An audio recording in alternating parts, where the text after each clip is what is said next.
Yeah, Bhuvani Therila.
Okay, good morning.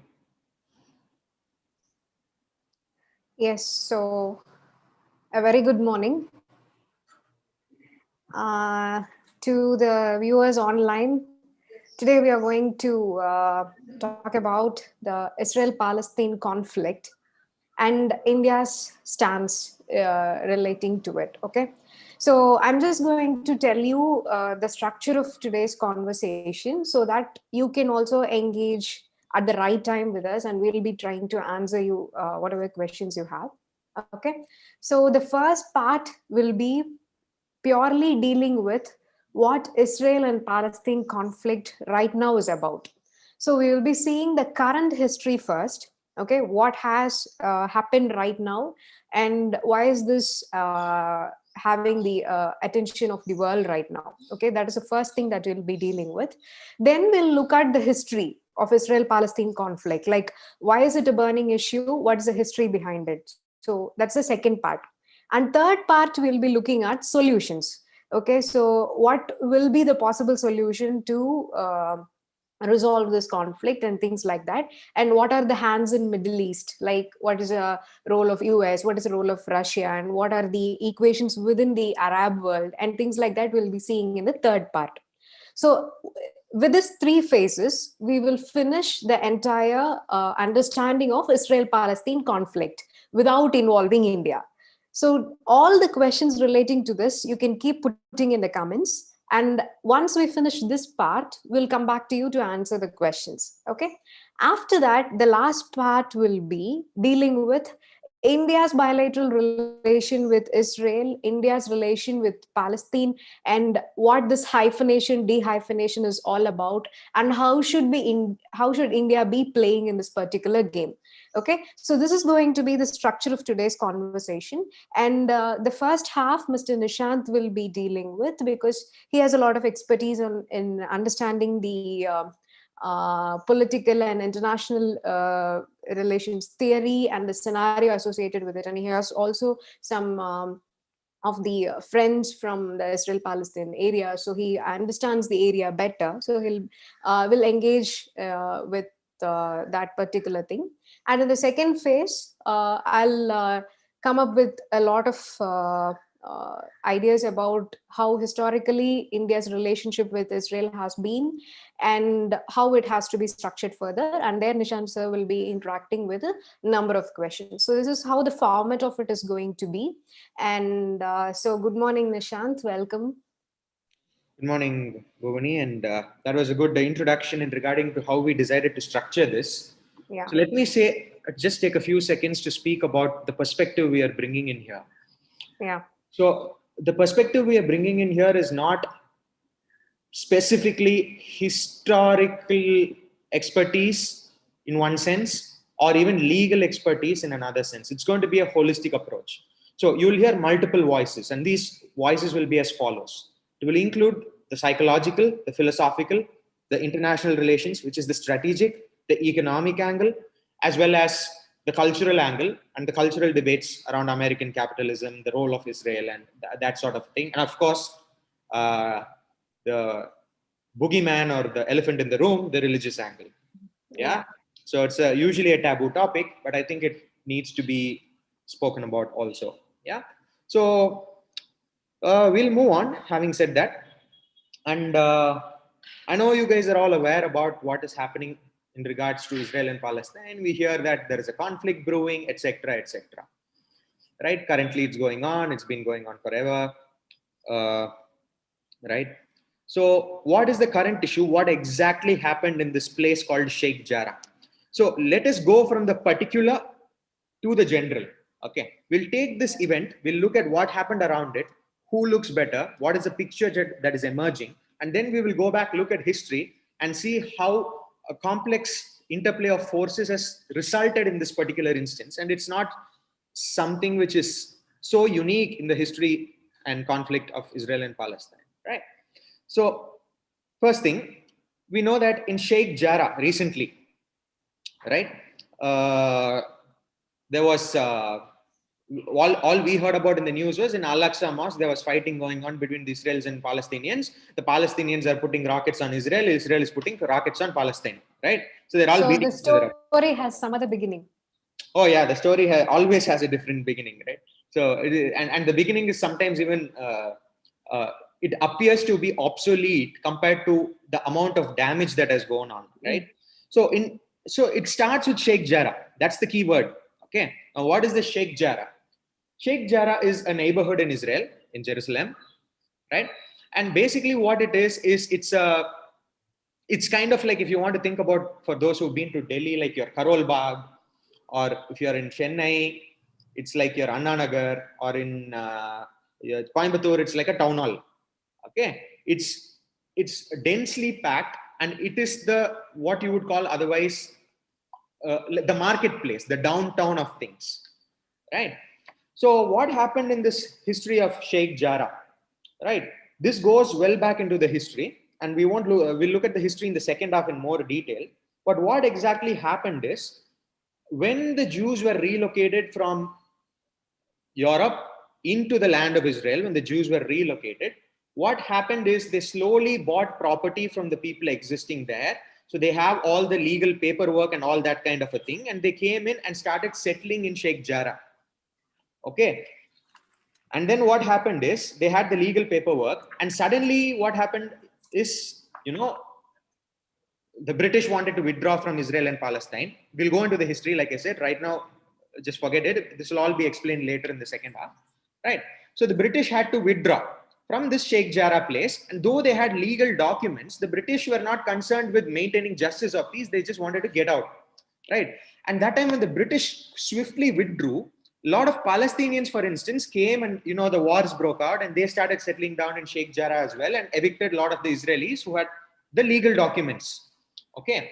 Then what happened is, when Israel became a state in 1948, after that, of course, these legal tenants, the people who have the legal paperwork, that is the Jews, they go to the Israeli Supreme Court and say, see, these guys have illegally evicted us. Now, what do? You give us a solution.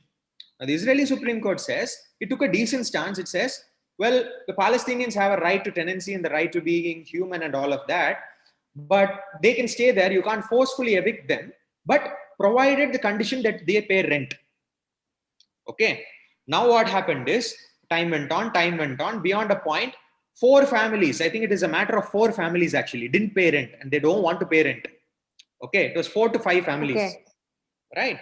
So then what happened is, the Supreme Court ordered, saying if they're not going to pay rent, they're going to be forcefully evicted. Okay. Simultaneously, what happens is, there is this force which is declared as a terrorist organization by most people, but we shall see the rise, why terrorism is created and all that, second half.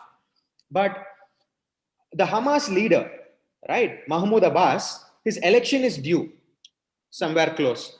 So he, in some ways, utilized this issue, right? And people went into the Al-Aqsa Mosque, right? And the mosque became, and around that area, which is Al-Aqsa Mosque is like in the city place, in the urban center. And people started rioting over there, attacking the Israeli police, for which Israeli police also responded. And the famous terrorist strategy, for instance, in India, we are always aware of this. You always use women and children, right? And you can clearly see videos where the Israeli and the Israeli police, for instance, right? They're like tactically very trained, right? They're not taking out the women and children. They're specifically targeting people and starting to take these people out one by one and that sort of a thing. And then what happens is Hamas starts launching their cheap rockets into Israel. Now, there is again a difference in the capability of Israel and Palestine. That is Hamas's rockets. Hamas's rockets into Israel, the hit rate is 5%. 95% doesn't reach there. And even worse, 20% of the rockets falls in Palestine and kills the Palestinians. Okay. Well, this is all Israeli intelligence data, and this is what the Israelis say. Of course, it may be skewed, but there is a reason not to, for instance, doubt the Israeli intelligence. Maybe plus minus 10, 20%. Still, it just shows that the picture is pretty clear, right? So this is one angle to it.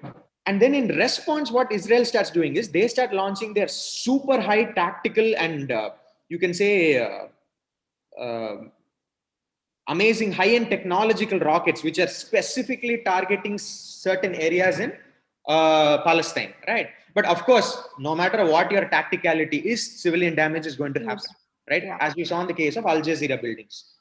Now, just one more angle, and then we'll go into talking about whether Israel's response was proportionate or just. Okay. The other angle over here is there are 3 other countries who are sort of involved indirectly or directly in this conflict. One obviously being Iran. Iran always has a hand with Hamas, right? Because Iran and Hamas are buddies in many ways.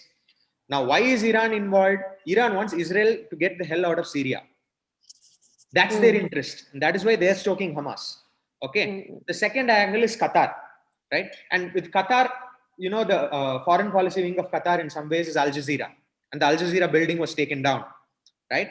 So in some ways, there is a Qatari interest over here because Al Jazeera represents modern liberal Islam in many ways, right? Yeah. So and as we know, like even in India, we hear about a lot of Marxists and socialists speaking for peace and liberty and all of that. But there is no doubt that they also stoke violence when it comes to various areas in India, which even Manmohan Singh spoke about, right? The Red Corridor and all that, right? So this is something similar to that, right?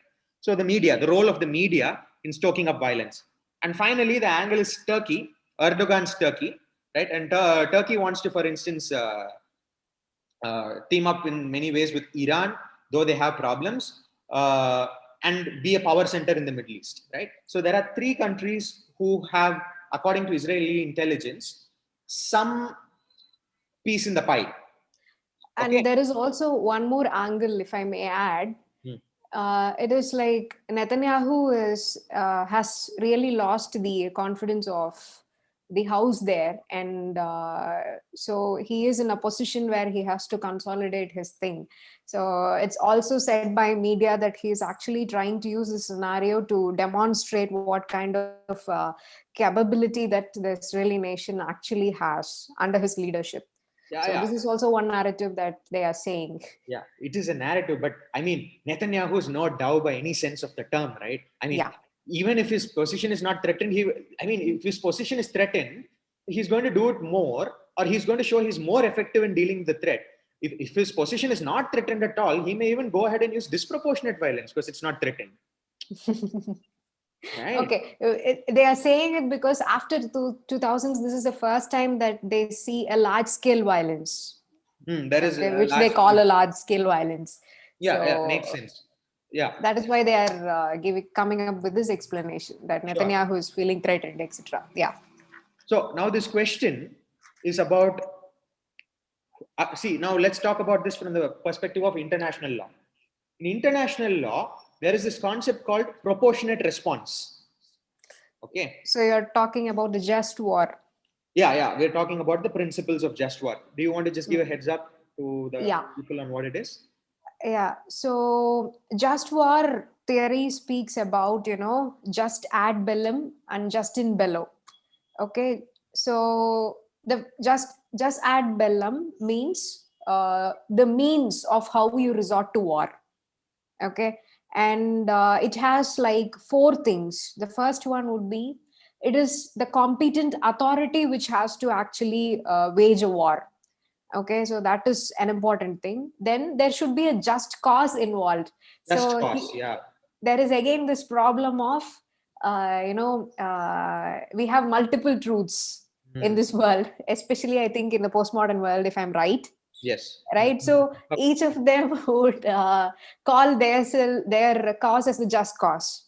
So again, a just war should have a just cause also.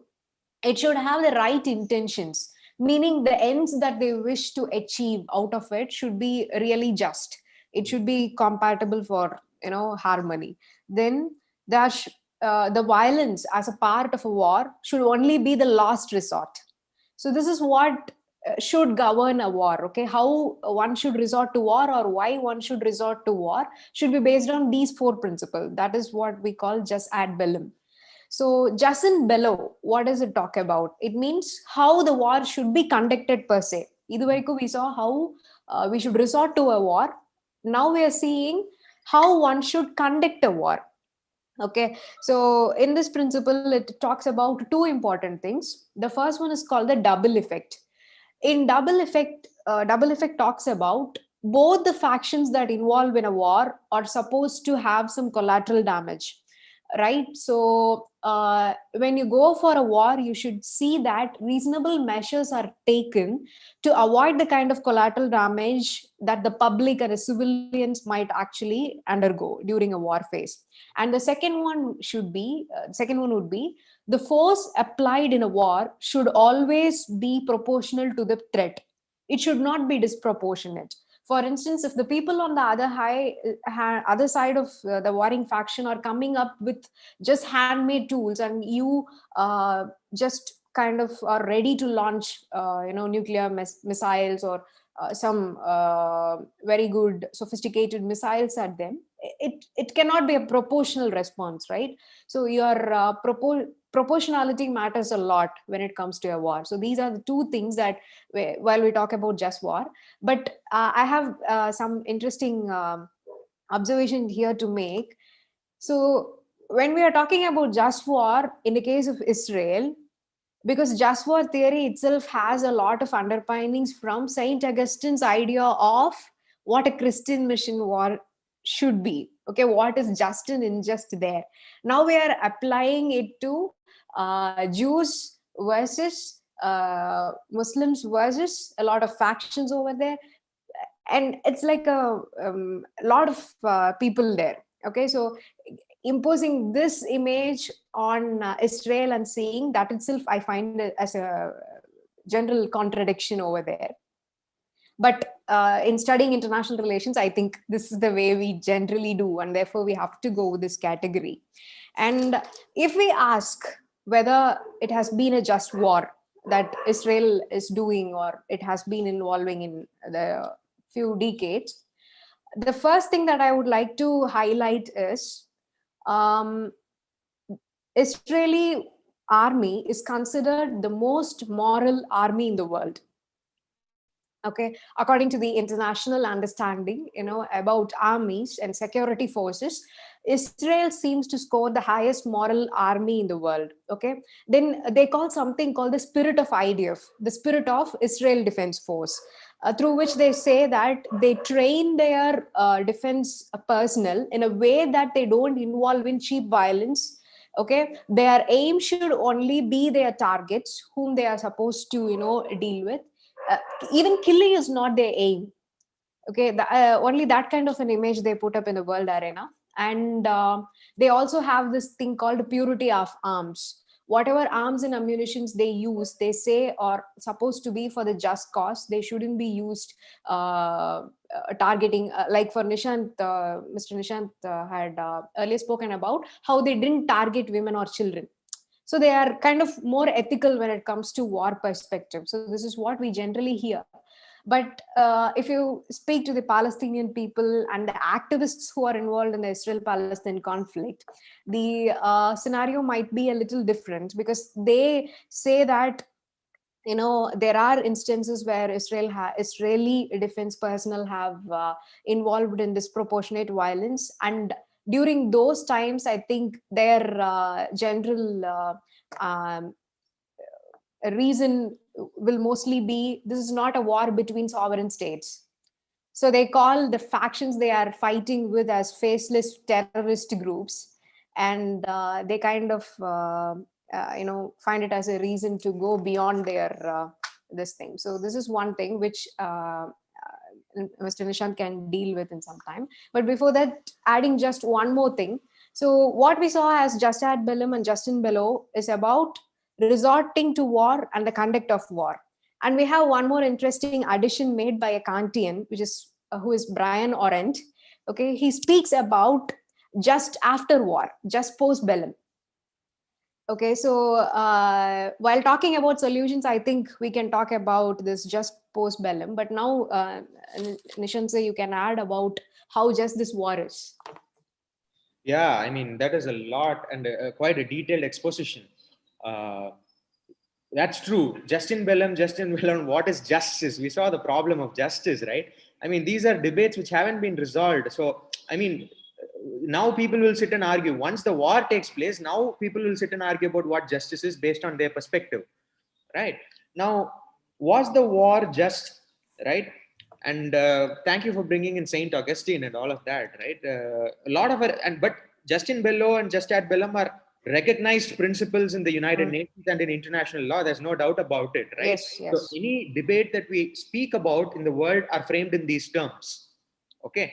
Provided we understand what these terms are, right? But that was a really good detailed exposition. One is about the conditions of war, and the other is about the proceeding during war, right? That was really good exposition. So about the current thing, was it just or was it proportionate, right? So the proportionality also has a clause which says the aggressed state, that is the state which was aggressed against, the person who first fires the rocket is the aggressor by definition in international law. So in this case, by law, Palestinians would be the aggressors, right? Now, Israel is the aggressed, and it says a proportionate response would constitute whatever measures that the aggressed may deem necessary, and it applies a few conditions, saying that there must not be too much damage, this and that and everything. So if we go by these general conditions, I think Israel reads these things very well and have adopted razor squeaky clean strategies, sort of. I mean, even from the Palestinian perspective, if we look at it, right, there is an issue. I'm not trying to downplay the issue about the oppression of Palestinians, but I'm saying when it comes to war and understanding the principles of war, I mean, the Israelis are kingmakers at this, right? So I think that is also the reason why any other, let's see, any international organization like UN or any other state's response, it doesn't immediately revoke. Otherwise, in the name of making peace, they would immediately get involved in a war. Yeah, well, that has another angle about the US veto, right? It's not just an angle. But this is an angle for the US and Israel to argue, saying that we've gone in so tactically and we are so good at following all that kind of a thing. So when it comes to this, like Boni ma'am was saying, it was about, like, for instance, the women and children are not harmed. And even while destroying the Al Jazeera building and other buildings, they did what you call these sound tactics or sound bombs, right? So I think an hour before, they would give like one bomb, which would just be like an explosion or a sound. And that would tell, okay, we are going to come in another so many minutes. And then they would drop in another sound bomb, giving people time to evacuate the building, take all your valuables, get the hell out of here. We're going to bomb the hell out of you. And then they bomb that building and bring everything down, right? So these are all examples of the tactics that they use, right? And even the Iron Dome, for instance, is largely a deterrent, in the sense it's a defensive strategy. Yes, right? yes. And I mean, if that is economically viable, because India is talking about Iron Dome, I mean, it's only viable because the Palestinian hit rate is about 10%. Yes. Right. And it requires a lot more intelligence and thing to build up the Iron Dome and maintain it. Right. So having come here, Israel looks like the good guy, right? He's following all the just principles. He's following all the things. The Palestinians are clearly the aggressors. Why convert an issue of 4 families into large-scaled conflict, right? That is a question that's in all of your minds. Okay. I think that is because of the history that they have. Exactly. தமிழ்ல ஒரு பழமொழி இருக்குல்ல, மஞ்சக்காமால வந்தவன் கண்ணுக்கு எல்லாமே மஞ்சளா தான் தெரியும் அப்படின்னு சொல்லிட்டு. So it's like once you see things through one particular issue or with that particular prism, you cannot really get rid of it. They continue being in the cycles. Yeah. I mean, like Chomsky says, oh, victims do have memories, you see. Yeah. Yeah. So, and these memories play themselves out, but this is a philosophical point. I won't get into this too much before going into, we'll come to the philosophical and the psychological angle in the third section. So the second section, let's go into the history, and I'm just going to pull out a certain slide quickly so that you guys can just look at this thing, just to see it on the screen, but we're going to continue with the conversation. Okay. So one second.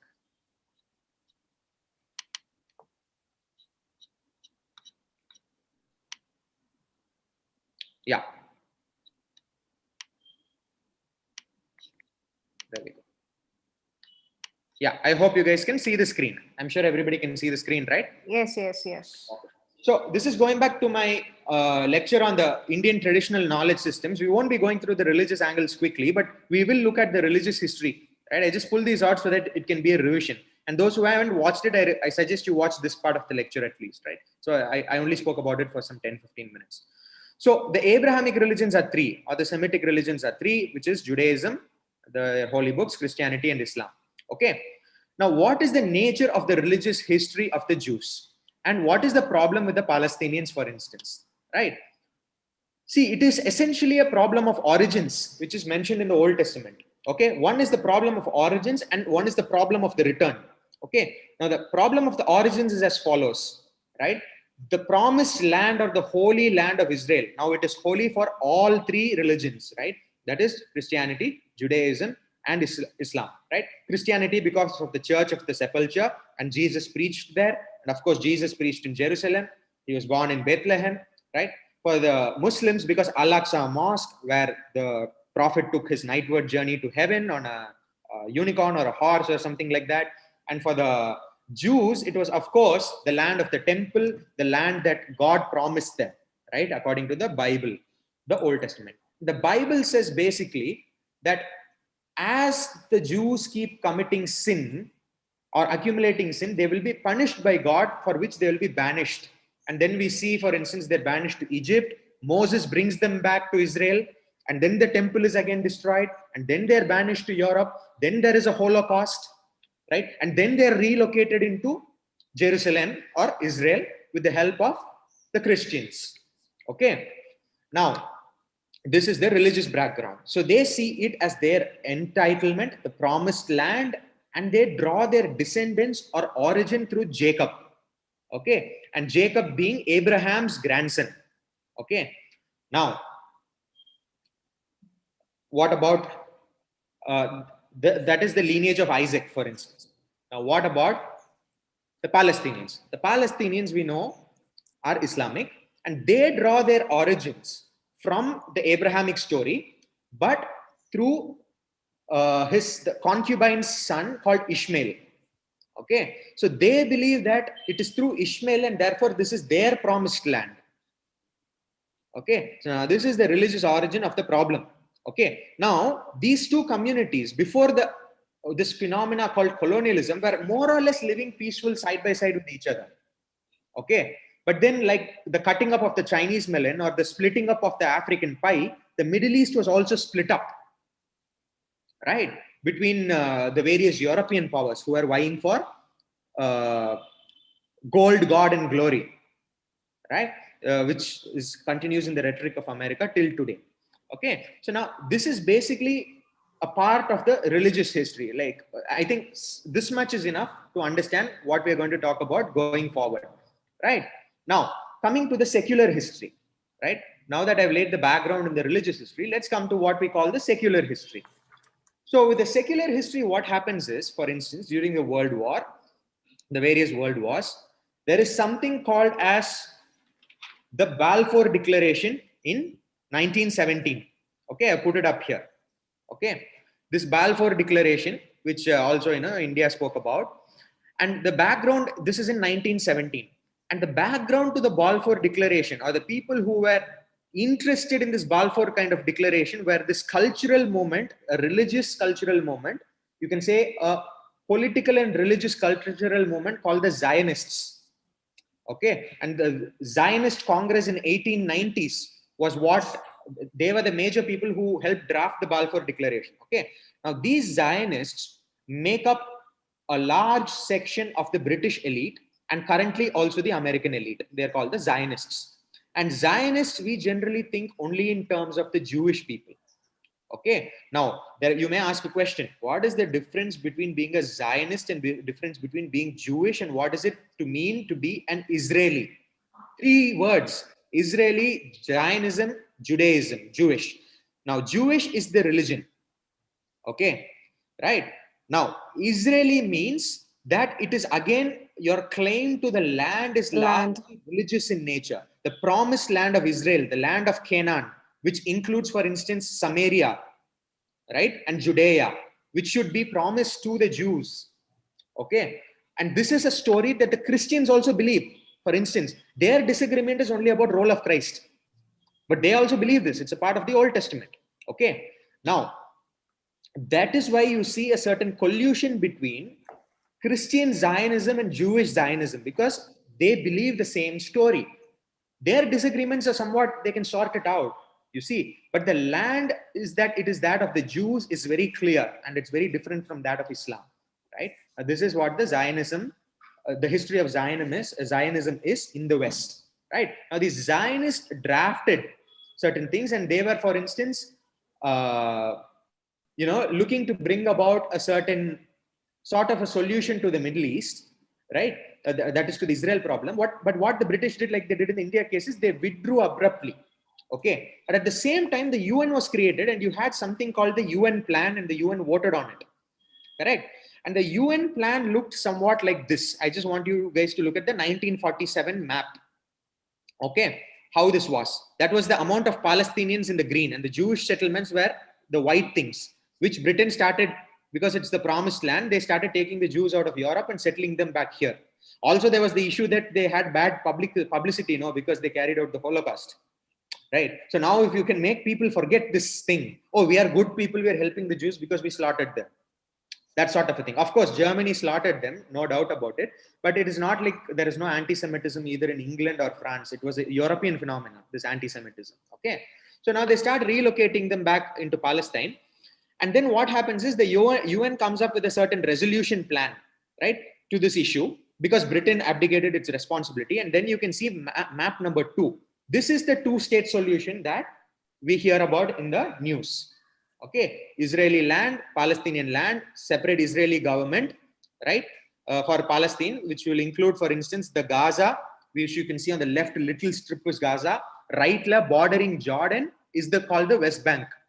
Okay, right. So now this is basically what the plan was, and Jerusalem would be a UN protectorate, or a UN trusteeship council would run Jerusalem, for instance, right? So that was what the plan was, and it was passed in the UN Assembly and all this kind of thing, right? But now what happened at that point is the Arab countries, right? The Arab countries, the part of the Arab League, for instance, which included Egypt, Jordan, Syria, Lebanon, and Iraq, they got so pissed off because they thought this is a continuation of white colonialism, and they attacked Israel. Okay, but again, they were again fighting like almost like with no weapons. You see, their weapons were not as tactical or anything like Israel. Israel was now backed by the Americans as well as the British, and they had high quality weapons, and they basically ended kicking them out.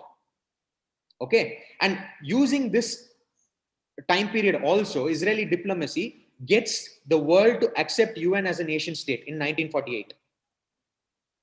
Okay, and in 1948, what happens is, after the UN recognizes Israel, for instance, Israelis slowly start, for instance, bringing in more Jews, and taking up the Palestinian territory. And as you can see, the Palestinian territory has shrunk.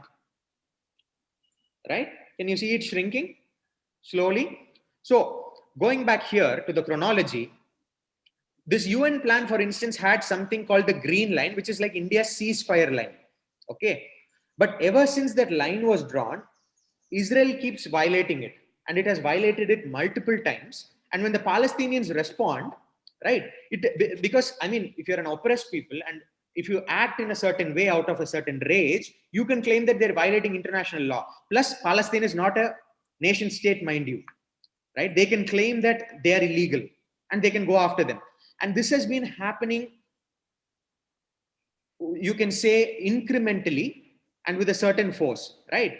But on the other hand, Arab nationalism is also a problem. For instance, in the 1967 war, what happens is, here, during that period between 48 and 67, the Arabs are continuously threatening, saying Israel should not exist, they don't have rights to exist, this is colonialism, Israel should be wiped out from the face of the planet, that sort of a rhetoric.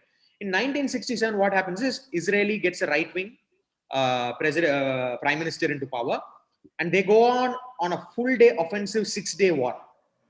Okay, and in that 6-day war, they capture multiple territories, and that is something like the status quo that we are looking at today. So they end up capturing 4 areas. You can put this down in your notes. One is Gaza, as we can see this little strip on the left, West Bank on the right, which borders Jordan, right? Golan Heights from Syria, which is up towards the top, right? And Sinai Peninsula from Egypt. So they take out, so now apart from Gaza and West Bank, they have taken over 2 other lands which belong to separate Arab nations, right? Which includes Sinai and Golan Heights from Syria and Egypt. Okay. And then what happens is, there is a war of attrition, which is the reverse response for the Israeli offensive by the Arab states, right? And they're totally defeated in this war. Okay. And then what happens is, at this point, Israel takes over a large part of the territory, and all the Palestinians are relocated in Jordan, for instance, a large part of them, right? And many of the Palestinians who are spread out over such a large area were then beginning to be spread into very small areas, as you can see after the 1967 map. And slowly the state of Palestine, as you can see, is disappearing, right? Because in many ways the state is disappearing, as well as the people are also being constrained into small, dense areas, like almost which resemble ghettos. Okay, so now this is what happened. And then what happened is, the Palestinians who are relocated in Jordan, there they end up having a civil war, because now Jordan wants its territories back, and it doesn't want any issues with Israel, because Israel is now too powerful after 1967, right? We look at why they become so powerful after 1967. It has a certain idea to do with American foreign policy, right? So at this point, when the Patamna, in the 1967, multiple things Israel starts doing. It actually starts making it very attractive to live in West Bank and Gaza, right? For instance, land is subsidized, and the quality of life in West Bank and Gaza is way higher than other parts of Israel, right? So they start building flyovers, which are called, there's a certain name for these flyovers, where the Israeli people will not even look at the cheap ghetto Palestinians, for instance, Nam Uricheri Madri, right? Instead, you just go over and then you reach your palaces, right? So they started doing that, right? And this settlement process, which we call a settler colonialism, started becoming a real forceful phenomena.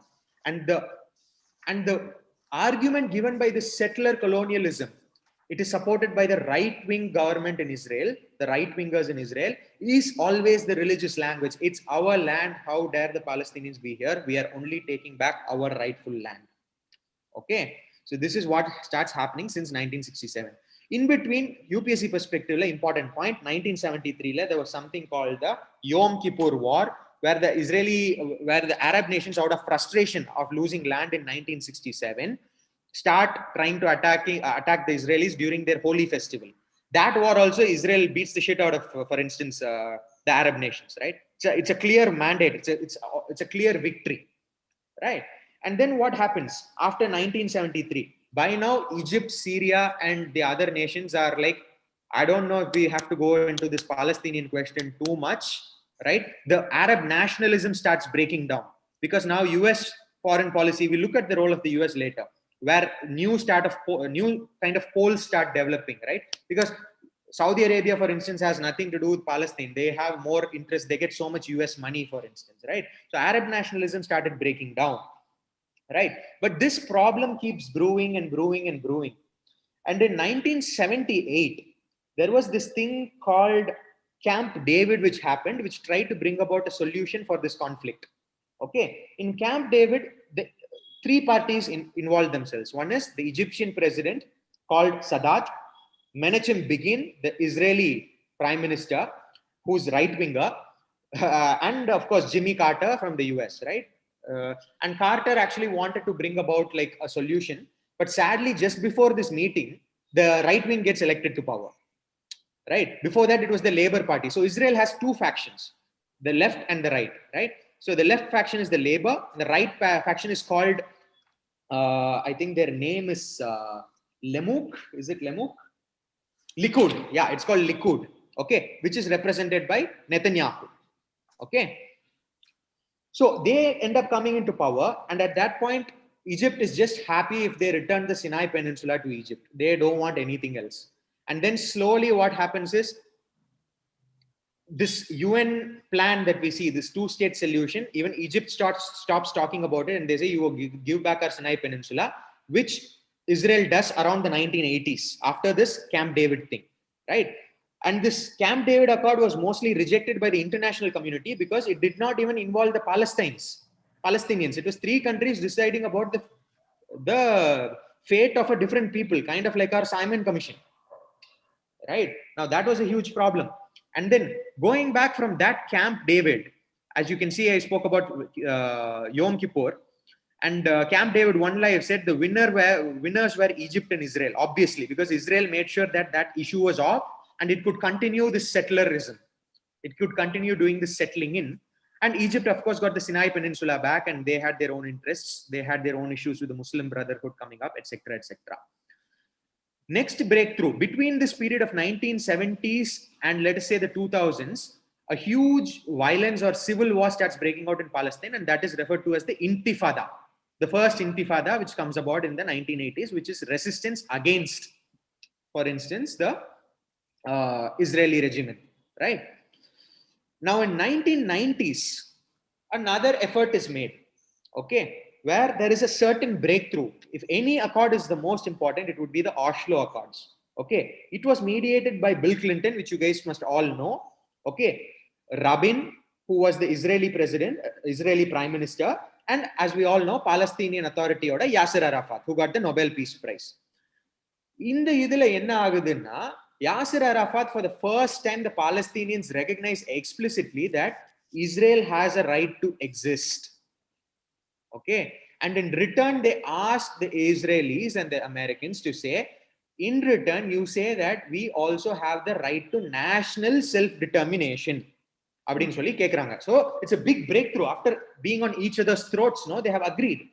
But what happens is the plan that is presented, for instance, to Israel is as follows. Gaza Strip fully under, they didn't talk about the Gaza Strip, because Gaza la vanda avlo Israeli settlements illa. West Bank la da nariya irukku. And Gaza is so poor, right? West Bank is more or less rich, right? It has rich agricultural lands, for instance. They split it up into 3 territories. So 18% of the land in West Bank was given to Palestine, and they said you can set up your government. Okay, and then there was, this is called Plan A or Section A of the land. Section B of the land, Palestinians can govern themselves where their settlements are, but Israel would take care of their security and Israel could keep their forces in. Okay, and then Part C, and this would include 60% of the Israeli settlements where Israeli law would apply and Palestinians would have no right of governance over there. Okay, so this was the plan presented. Once this plan was presented, the extremist factions within, for instance, Palestine, right, which is called the Hamas of today, right, they started acting up and they started going berserk because they were like, see, Yasser Arafat is selling us out. Look at what the plan he is doing. He has agreed to recognize Israel. He has given away only 18% of the land to us. But in all truth, like Yasser Arafat did not assent to that plan or anything. But he had assented the right of Israel to exist. Okay. At this point, what happens is you see 2 clear power structures emerging within Palestine. One is what we call the Fatah of today, which controls the West Bank, right? Which is the continuation of Yasser Arafat, and who leads that today is called Mahmoud Abbas. Okay, he's the leader of Fatah. Okay, and the Gaza Strip or complete control, Hamas takes over, and their leader is called Khalid Hashil, and he lives in Qatar, and he lives a very, very, very happy, and you can say he fundraises, and his children live a very, very luxurious life, right? So these two splits start coming about after the Oslo Accords. During the breakthrough, something happens, right? Something is screwed up. Okay, there's a rise of Hamas on this side, and on the Israeli side, what happens is Rabin, who had agreed to this or had agreed to come to the table also, despite of being a right winger, he was seen as a what you can say is he was seen as a backstabber, right? And he was also assassinated. Okay, and then from 90s to 2000s, we again see another sort of an intifada that rises around the late 90s and early 2000s, right? Now, 2000s, fast forward to 2000s, we have Camp David 2. Now, Camp David 2 was again started by Clinton, but now you had from the Israeli side Ehud Barak and the PLO, who was at that time current leader also, Mahmoud Abbas, trying to come about with a solution. But now Israel had grown too powerful a force to reckon with, and the Americans had their full support. And the two-state solution was no longer on the table. It was no longer about the UN plan that we saw in the second map over here, but rather they started now bringing up a one-state solution plan, right? A common state by the Israelis and the Palestinians. All right. So they started looking at it this way. And now we can fast forward it to 2005, where Palestinians had their elections. Okay. And what happens is the US and the Israelis actually supported these elections, right? But the wrong party won. Hamas won, right? And then what happened is in 2005, Ariel Sharon, the Prime Minister of Israel, started pulling the settlers away from Gaza Strip. There were very few, like 8,500 something settlers, and started putting them again into West Bank. And West Bank currently has about 500,000 settlers. Okay. And now what was seen is it became more of a religious thing where the Muslims saw themselves as being evicted, and the Israeli right-wing faction or the extreme nationalists started seeing this as a victory. Finally, we are getting all our land. They started seeing it as a failure. Our land, we are being evicted from a Gaza Strip. How dare, right? We are all being relocated to West Bank. We should be relocated in our own land, kind of a thing, right? So as you can see, now these are the factors which are emerging, right? And now if I want to draw out the pictures in very short, I will put it in as follows. There are four parties in the conflict. Okay, this is called the circulation theory. That is the Fatah or the moderate Palestinians on one side, the Israeli Labour Party, moderate Israelis on one side, who do recognize the right of Israel to exist, and you have Hamas, who believe that Israel doesn't have a right to exist, and the Israeli right wing called Likud, right, which is represented by Netanyahu. And according to that party's charter, it says, for instance, there's only one Palestinian homeland, and that means Jordan. And they don't say, for instance, that Palestinians don't have the right to exist, but that's what it implies, because they say there's only one Palestinian state, and that's in Jordan, right? So now it seems what happens is whenever these moderate factions from two sides comes together, the violent people from here starts pulling this fellow down, the violent faction from here or the right-wing faction from here starts pulling this fellow down, right? It's like the story of the crab, you know, one crab wants to climb out of the bucket, but all the other crabs pull it down, right? Now, this is what the theory is, right? And this is one of the reasons why this conflict keeps continuing. Right? It was like, you know, the Golda Meir's period when there was about to be a resolution which the moderates came up with. It's something similar to how in Sri Lanka they came up with, you know, they came to the neck moment where they would sign a peace agreement. Okay, when there was a phase where there was a moderate leader in Sri Lanka who was more passionate about, you know, not having violence over there, but the violent factions will always pull these people down, and because they don't want moderates, they want to acquire power, so they you know, say that they are diluting the cause, etc., etc., and therefore completely do away with the moderates and take the center stage. Yeah, no doubt about it, you know, and that is a really good parallel that you draw, except that, for instance, the Rajapaksa government, or you can say the Sinhalese government who slaughtered the Tamils, they weren't as clinical as Israel in many ways, Yeah, right? yes, yes, They yes, didn't yes. play by the international rules and laws more or less. Though, I mean, virtually every international resolution, and there's an international consensus that this settlerism is illegal. Okay, this is something you'll never hear in the news, right? So now we've set out the history clearly, right? Now let's talk about the solutions that are on the table, right? Now let's talk the political angle. I Right? have some questions to Sure.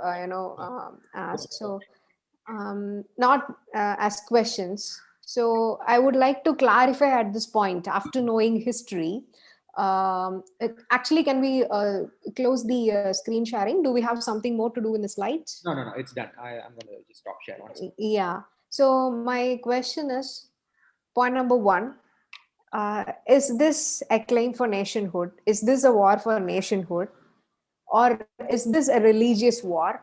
Or is it settler colonialism, like you explained? So I will just add on to what this settler colonialism is about for the viewers. Settler colonialism means nothing but a group of people will come and settle in a place which was formerly owned by the indigenous people of that land. Okay, so they see like Britain colonizing India, but they did not become settlers per se of that sort. Yes, they were temporarily but not permanently. But in the case of Israel, it's like Jews coming from elsewhere in the world and settling over there forever, sort of a thing, and evicting Palestinians out of it. So this is the settler colonialism debate that's there. An example of this I'll just mention is, for instance, what happened when the Americans settled down and slaughtered the Native Americans in Canada, the Yeah. USA, as well as Australia, right? The Aborigines Yes. were virtually wiped out and made homeless in their own land. And no wonder it is these four countries which actually support Israel today. Yes, They have yes, that in yes. common. Yeah. Yes. So, yeah, that's an excellent point. So, that is one thing. Second is religion, and the third is claim for nationhood or right to self determination, etc., etc. So, what exactly is this? What do you think it is? See, you guys know my philosophical stances on this since you've been in my classes. See, I don't draw a strict separation between secularism, religion, and nationalism, for instance. Those things walk hand in hand. If you look at any right wing government, okay, they say the seculars are pseudo seculars and we are secular. They never say we are religious. You get it? Because there's a problem with the concept of secularism. You can say secularism was birthed in the womb of religion, right? And nationalism was the bastard child of religion. Okay, and this idea you can trace it all the way back to Hegel, and you see this perversion in Marx as well in some ways, right? By saying state is the march of God on earth. So the state is really nothing but the state church in some ways. This is my theory, like I'm saying, philosophical perspective, which is always subjective. You can do your own research on this, right? So you can see these, because I've studied political economy and religious studies, I virtually see no difference, right? These three things always walk together, right? So I don't think you can strictly divide this up into if it is nationalism, which includes colonialism, or is it religious, or if it is the other thing that you asked about, if it's secular conflict, or if it is secular meaning political conflict, right? I think all these are like your, since you're a biotechnology person, it's like a double helix DNA. Throw another helix into it. Okay. Okay, so it means that we cannot say that it's just one thing and it's a mix of all these. But it's so interesting to read about the opinions of Jews who are right now like settled in different parts of the world. We know, you will know Harari, who has written *Sapiens*, and he's a Jew and by origin. So he talks about how religion and politics like both thrive on propaganda. So, and how myths have driven wars, and how even Israel Palestine conflict is one where it is the history that is driving them to be in war with each other. And similarly, it was very interesting yesterday when I was doing a research on this area. Uh, I was reading that Albert Einstein was offered a opportunity to be Israel's president in 1950s, the second Israeli presidentships, though he was not, Wow, yeah, that's a good, really good. belonging to that area. He was living elsewhere, but he was still given that opportunity. And he was actually in the beginning for a Jewish homeland, okay, because his origins were that. But it was so interesting because in the coming decades he goes and says to the American and Britain councils that dealt with the settling of the Israel Palestine issue that um, he's highly reluctant about having an exclusive Jewish state of sorts. So I think all these are examples about the kind of fears that they have had, because on the one hand they want a homeland, but on the other hand they are afraid that it could become exclusive because it could become a religious thing. But like you say, all these things go hand in hand. There is the state and politics behind it, there is also the religion behind this thing. So yeah, like you said, it's a mix of all of these. It's brilliant. I just want to play off on one interesting point that you raised, and I will leave it to the audience. I'll just put in this thought so that it grows within you. It's this. You said history has driven the conflict, right? Now, why didn't societies like India didn't write history, right? We are often said that we didn't write history, and history being the mother of science, we didn't have it, therefore we are barbarians. So, and we talk about our myths in a way like they're not real or they're not historical, therefore they're stupid, right? Well, I think otherwise, right? And so then the next question is, what is the structure of myth? And I'll just leave that as an open question. No, I think here I would like to add what Napoleon Bonaparte said. History is actually the version of past events that people have decided to agree upon. So it becomes comfortable for people to debate on something when they agree on some basic facts. But the point is, there are always multiple pasts and multiple histories depending on what truth they want to say. But history is always written by the victors. So the people who Yes. agree upon are the victors. It's in this Yes. case USA, Israel, and for instance, UK, the European world, the Judeo-Christian world, right? So I mean, and virtually every news organization will not give you the Palestinian perspective. Of course, if you see Yes. Al Jazeera, they will tell you the Hamas perspective. They go a bit too extreme, right? But I was just trying to make a distinction between the two civilizations, the history-centric civilizations, right, of what we call the West, and the myth-centric civilization, which included India, China, Greece, etc., etc. And what was the wisdom in not writing down history in many ways, right? I'm leaving this open. I don't want to address. Shall we move to the solutions? Yes. Yes. Yes. Yes. Yeah. So now, So what are the three solutions on the table? Do you want to summarize? Well, there's yes. two. Yes. I'll speak about the third. Go ahead. Yeah.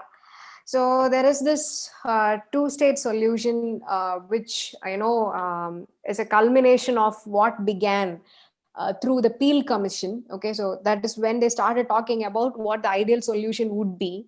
Okay, so according to them, there was a resolution passed by UN SCOP, which is a special commission on Palestine. Okay, so this was actually talking about how two-state solution would be ideal. In this two-state solution, it's going to be a part of the area would be governed by the Palestinians, and a part of it would be Israelis. Israelis from around the world can come and settle in their Israeli land, and Palestinian people from around the world who have been refugees, they can come back and settle in their own land. So that is how they are talking about, as if harmony is so easy, and two states which have been in, okay, I cannot call them states, but two of the warring factions all of a sudden can live as friendly neighbors. I don't know how much of sense really it makes. Even Noam Chomsky brings this in his lectures. So he talks about how difficult it would be for Israel and Palestine to share territory and living peacefully near each other. So uh, Yeah. he calls it a kind of a cliche solution that One state solution. superficially. No, I'm not talking about one state, it's about two No, state. no. Chomsky advocates the two-state solution. So I just want to make this clear. What happens is, see, there are two solutions on the table. One is the UN plan, 1948 plan, which is the two-state solution. Yeah. And that is a solution that Chomsky and people support. And that is the solution agreed to by the international community. No, And data shows, for instance, I understand that point. I was trying to say that Chomsky finds it not so easy to really go about in practice. It might have its own kind of solutions, own kind of challenges. no, he talks about challenges, but I mean, if you look at the data, Arab states, Egypt, Jordan, 85% of the population in the area agree in regard to the two-state solution, which way Chomsky says that is actually the only practical solution. Chomsky rejects the American and Israeli solution, which is the one-state solution. Yeah, yeah. Right. So Israel and why I'll tell you why he rejects it, because Israel and US, in the name of, let's say, human rights and saying we can all live together as lovely people and communities, not giving the Palestinians their own land, but rather we have one constitution. It sounds good, right? It's cliche. We can all live together, brothers and sisters in one state, right? That kind of a thing. And then what ends up happening is, in regard to the one state solution, Chomsky says, for instance, there is actually only one state. When they mean there is one state solution, if you look at the map, the Palestinians are being wiped out. And that's actually what they mean by one state. Okay, so he calls it the Greater Israel The greater plan. Israel, yes. He says, for instance, we looked at game theory. The appearance is that of one state and brotherhood, but the reality is that of, you can say, wiping out of Palestinian as a people, or just not giving them any state at all and making it one state of Israel, right? So therefore he says this is all pure rhetoric to assert Israeli, Zionist and American supremacy, whereas the two-state solution agreed to major countries by the Arab nations over there, as well as the international community, is the only solution forward. Yeah, there is also this one more idea that has been proposed. It is ridiculous. One state, two nations. Okay, which is the England and Scotland model of being within UK. So that kind of thing also they are coming up with. But like you said, the two-state solution is a more practical one. Yeah, because it has the most consensus, right? So that's the reason why it is. But it's also scary because the greatest Israel is what is going to prevail over what is regularly called the two-state solution. They are anyway going to, take away the Palestinian powers. Yeah, and this is the exact argument that Hamas uses, for instance, what you're saying. Okay. Right? And this is the exact argument that they used to stoke it up, and they stopped this two-state solution. Exactly what happened in Sri Lanka. Okay. Right? This fear ends up making sure that there is no solution. Okay. Right? For instance, Yasser Arafat is a traitor. Right?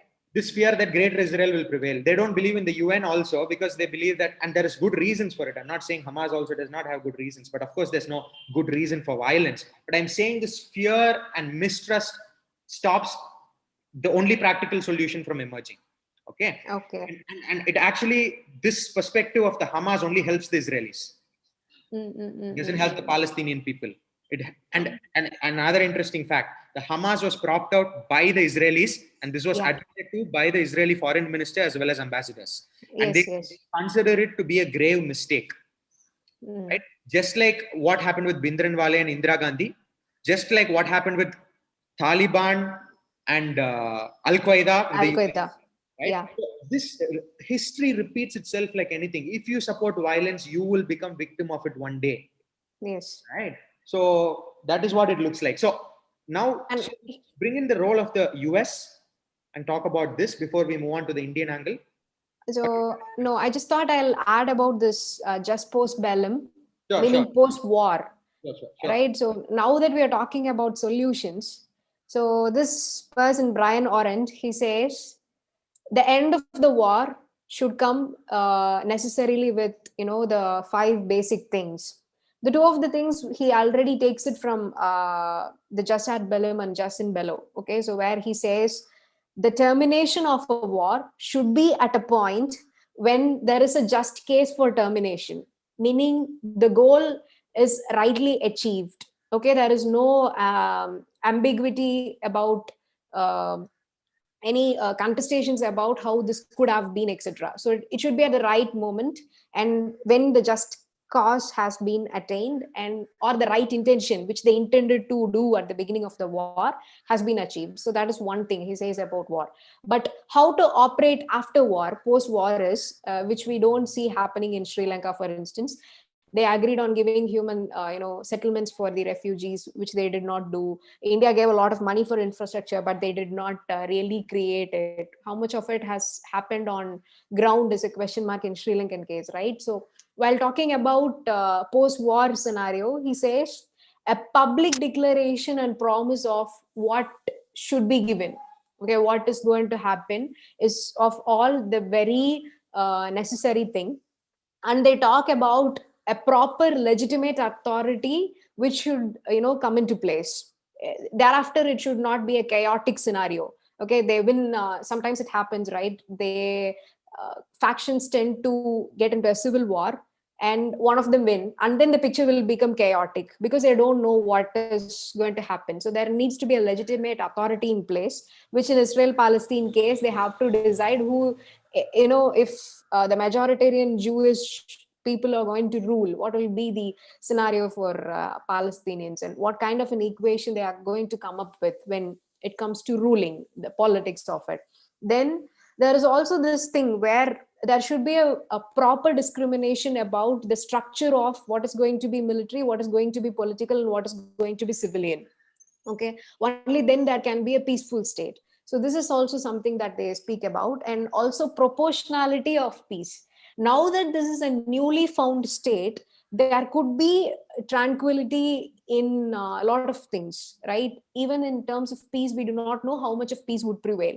So there should come the proportionality of peace. Okay, how much of iron hand the ruling power should have, okay, the ruling authority should have, and all these things should actually be agreed upon when a war is coming to end, right? So when we come up with a solution for Israel Palestine, it should also make the picture clear like this. Okay, now I think we can speak about hand of US here. Yeah, like Boni ma'am has given you the best fodder points for UPSC. Yeah. So in terms of this dialogue and all this sort of thing, but I think those days are very far away as far as Israel Yes, yes. is concerned, for all practical purposes. But you should put these in your papers for sure. Okay. And yeah, now coming to the role of the Americans. Now, who looks like the villain? Is it the Israelis or the Palestinians? We started where it looked like the Israelis were the good guys. Now it comes about and it suddenly the picture differs and it looks like there is something else, right? Now, clearly what happens is, who is stopping the international community, the international consensus and the two-state solution where the Arabs agree on and most of the Israeli left wing, that is the Labour Party, agrees on from coming about? It is US which vetoed it. It vetoed it in the UN security resolutions, right? Yes. And though US's official foreign policy is against settler communism, colonialism, which basically says that we are for peace, human rights, etc., it vetoed the resolution in the UN against settler communism in Israel. They, in other words, vetoed their own policy. Yeah. Right. Now, this is the so-called leader of the world. Right. And now, what is the problem actually with the US? And there is this argument that the Jews who went to the US, for instance, form a strong Jewish lobby. For instance, the Rothschild family, right, which has a strong foothold in the deep state of America. Yeah. Right. Now, even when I was a young student, I used to wonder, I mean, is this deep state a conspiracy? Or, I mean, Barack Obama looks like a nice guy, right? I mean, right. So, I mean, is that this deep state which is operating, or is it a conspiracy theory?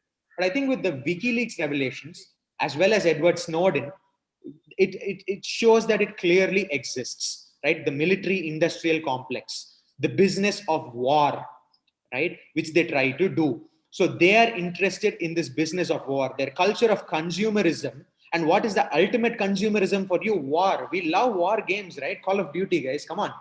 Right? We love war. So the elites love, they just love a good war because it's good business and it's good entertainment. Right. So this is my own theory on this, because there is not a country that a person from another country I've spoken to as compared to an American who has this fetish, this pathological fetish for guns, which is actually in their Second Amendment. Right? It's like you have a God-given right to own a gun. I was like, that's such a nonsensical thing, but it's a part of their constitution, by the way. Right? So this thing towards violence combined with consumerism, right? And this war of this defense war, the business of war, for instance, right? Where they're in some ways, by vetoing these, they're selling and giving ammunitions to the Israelis, where they become tactical, but they also have nice weapons. They can create a bad guy, right? And at the same time, they can give weapons to Saudi Arabians as well, and they can keep selling their weapons, hoping that these fellows will, settle peace between themselves. But actually, they are the ones selling the weapons to Israelis as well as the Saudis. Okay. So now, if anybody is a hypocrite, or if anybody can see contradictions in state policy, it is in one place, and that is American foreign policy. Right? Yeah, PB Mehta says this. While there are no winners in this war, there are certainly some who benefit from it, and it's clearly pointing to US. Oh yeah, it is. That is a good rule of thumb. I really like PB Mehta. Who benefits? That's a good question to ask. It's a good postmodern question to ask, but it's not good for solutions. But it's a very good question. I like postmodernism in this way, right? And Okay. not to forget, I want to add one more angle. For instance, what is it that the Jews and the Americans have in common, right? One, we said, because the Jews, for in one sense, are not that consumeristic. They're very religious people and all of that, right? So what do they have in common that is different, right? And it seems like there is also a racism angle into this, right? The white race, at least this is there in the perception of the Arab countries, right? A supremacy of race, ethnicity, the Anglo-Saxon race, right? That is certainly there according to me, but it is not widely discussed because we're all now into brotherhood and secularism and all of that, right? Well, So at least modern apartheid. modern apartheid is a word that's used, but I mean, Israel strongly denies it because they say there is no law which is equivalent to apartheid. So they can make it a legal debate. No, apartheid is actually a law. Okay. Right? But actually the point is, apartheid வந்து opposition வர்றதுக்கு nearly 20 years ஆச்சு. அந்த டைம்ல எல்லாம் வந்து அந்த law இல்ல, ஆனா apartheid இருந்துச்சு. Okay, so they're just more careful with the laws. That's it. Okay, so clearly there is that angle. I just want to throw that in there. Okay, so wait, just one more point before we move on. There is a distinction, for instance, between the stand taken within the US itself. For instance, the Pentagon supports, for instance, and 1967 is the turning point. The Pentagon, for instance, didn't like what happened, but the State Department, which is controlled by the American elites, loved what Israel did in 1967. Oh man, they kicked the Arabs, right? So we need to support them, sort of a thing, right? So, and slowly now the Pentagon has also told and taken the perspective of, for instance, the State Department and the military industrial complex. So yeah, that's it. We can move on. I think we are running out of time, so and we cannot actually go through the individual details, which I actually prepared, and I thought I should actually share with all of you. But for the lack of time, we'll go ahead with this. But something to actually put into your heads. Einstein, when he spoke about a separate homeland for Jews, he said, I don't think the narrow nationalism should lead to a situation of hostility between these two sections and make this land a land of violence. Okay, so it would again go against the Jewish claim that they want to have a safe and secure homeland. So the purpose should not get defeated. So the solution would be amicable if both the sections really understand that they can actually settle this thing in a way that both of them get benefited. So this is there is this famous book Apeirogon, okay, written by Colum McCann. It speaks about the Israel-Palestine conflict, but through the lives of two people. I would like to just conclude this session with this. So Basim and Rami are two characters in this book. Basim is actually an Israeli against the occupation of Palestine, and Rami is actually a Palestinian studying Holocaust. So they are actually sympathizers of each other's stance. So they are both actually grieving fathers because they have lost their daughters in a conflict between Israel and Palestine. Okay, so this book is excellent about, excellently speaking about a conversation of how a real life of an Israeli and a Palestinian is, because I think the commons in both Israel and Palestine would really acknowledge the shared experience of grief in the comments in the both sides. So I think they should be more speaking about peace, and therefore their voice should be heard more. And whether we have a secular solution to this, in terms of two states or whatever, but it should really take into account that there has been a lot of war, a lot of bloodshed, and a prolonged period of violence. So at some point, this has to be settled amicably, and India will be a good spectator standing for a just cause in this issue. And I think that's how, it should be. I think Israelis and Palestinians, both of them, Jews as well as the Palestinians, should kind of acknowledge that fraternity could be a way ahead. Even when a two-state solution emerges and they start living around, fraternity would be a way where, the situation could be more harmonious.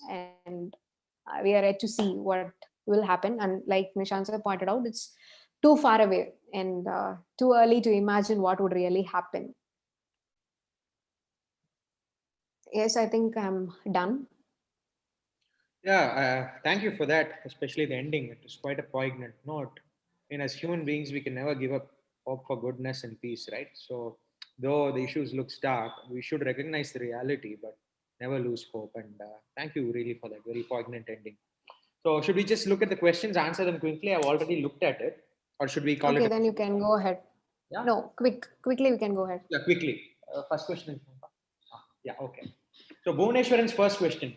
Though India and Israel share a good relationship, what kindles India to back Palestinian cause at UNSC? Quick answer. I won't give detailed answers right now. The quick answer is shared experience of colonialism. Second thing, vote bank politics, thinking that the Indian Muslim would riot on the street, which is actually a disservice that you're doing to the Indian Muslims, right? So that is the major one. So next one, Bhuvneshwaran. Could India support to Palestine cause possibly irk Israel? Well, Israel has been they've been irked so many times now because we've been taking that stance. But recently we've been going more towards Israel in what I would call operational resolutions, right? Moral resolutions which condemns Israel, etc., etc. We are voting with Palestine. Recently, even that we began abstaining, which is worrying the Palestinians. So the Israelis have pretty much gotten used to us irking them. So as long as we don't irk them when it comes to operational clauses, which has ramifications for Israel, then there's no issue. Okay. So as opposed to Ramya says, even if a two-state solution emerges, this is a very, very good question. Factions like Fatah, Hamas, which makes the regional stability questionable. Does Arab world have a policy to take care of this? Yes, once terrorism is created, it's like a hydra-headed monster, right? It's like the Mahishasuramardini. From the blood drop, multiple monsters keep emerging, right? Which is why terrorism should be even morally opposed, practically also opposed for many reasons. Do they have a policy to deal with that terrorism? Recently, they have been, for instance, even trying to mention Pakistan as a sort of a difficult state, though they don't call them a terror state, because even their own people are suffering from terrorism, right? So they don't have a policy yet, a consolidated policy, but there is definitely recognition and conferences going on. Yeah. Okay. So can we scroll down a little bit? Yeah.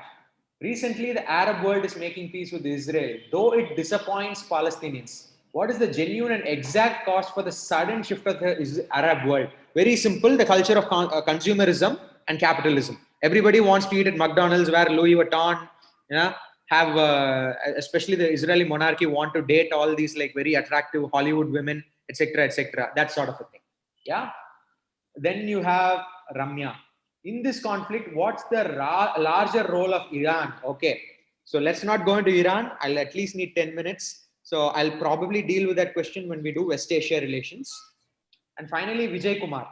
While India resorted to the coexistence of all religions in the same land at the time of independence, now supporting Palestinian or one group alone for their homeland will be unfair, isn't it? Which is why we don't support one. Wow. We are speaking about coexistence of both the sections. We are not talking about just Palestinians. While we are saying just cause of Palestinians should be supported, we are not talking about, just staying with Palestinians. We are again upholding only two-state solution, meaning both of them should have their statehood, whereas Palestinians, being the ones oppressed, we are standing with them. Superb summary. That is the right answer. Yeah, even our recent stance has been that supporting. Yesterday, the MEA let out the statement. I think ma'am sort of mentioned it also, right? Just when we were speaking about it. So I think that is a good summary. And in regards to Iran, I'm sorry, we can't do justice now, though that's a very important axis. We'll do it in the West Asia relations when I do the class, right? Which will be the class after next class, right? I hope it was useful for you guys.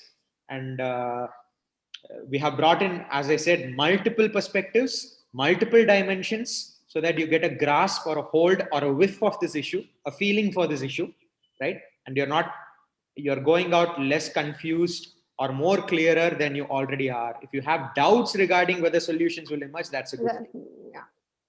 Yeah. Shall we call it a Yeah. close? Yeah. All right. Thank you, guys. Thank you, Bhuvani. That was a Thank really you. wonderful conversation and a lot of research also. Yeah. Thank you.